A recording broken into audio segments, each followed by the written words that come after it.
26 जुलाई 2025 को रात के करीब 11:15 बजे फ्रीडम फ्लोटिला कोलिजन के एक सिविलियन जहाज को इजरायली नौसेना ने हिंसक तरीके से रोक लिया।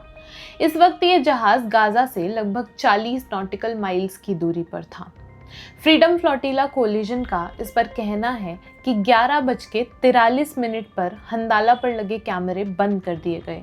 इस जहाज का कोई भी आदमी आम नहीं था और इस जहाज के द्वारा जीवन रक्षक सप्लाईज जैसे कि बेबी फार्मूला, डायपर, भोजन और दवाइयों को गाजा तक ले जाया जा रहा था। इजराइल की फोर्सेस ने सारे यात्रियों को बंदी बना लिया है और सामान को जब्त कर लिया है।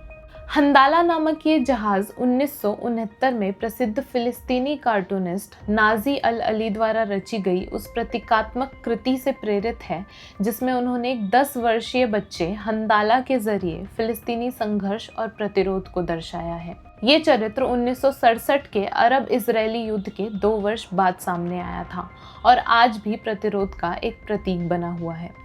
हंदाला में 10 अलग अलग देशों से 21 एक्टिविस्ट्स थे। 2025 में ऐसा तीसरी बार हुआ है जब किसी ऐसे जहाज को निशाना बनाया गया है।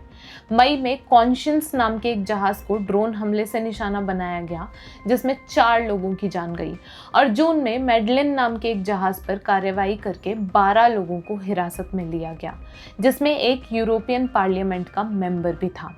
इन सारे जहाज़ों में सिर्फ गाजा के लोगों के लिए राहत सामग्री थी। इजराइल 2007 से गाजा पर समुद्री नाकाबंदी लगाए हुए है जिसे वो अपनी सुरक्षा के लिए ज़रूरी कहता है।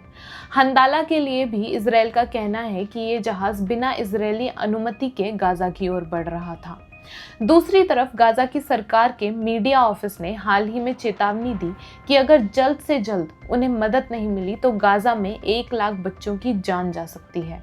युद्ध, नाकाबंदी और रुकावटों की वजह से हालत और गंभीर होती जा रही है। मानवाधिकार समूह जैसे अल्लाह ने इसे अंतर्राष्ट्रीय कानून का उल्लंघन बताया है और सभी को तुरंत रिहा करने की मांग की है।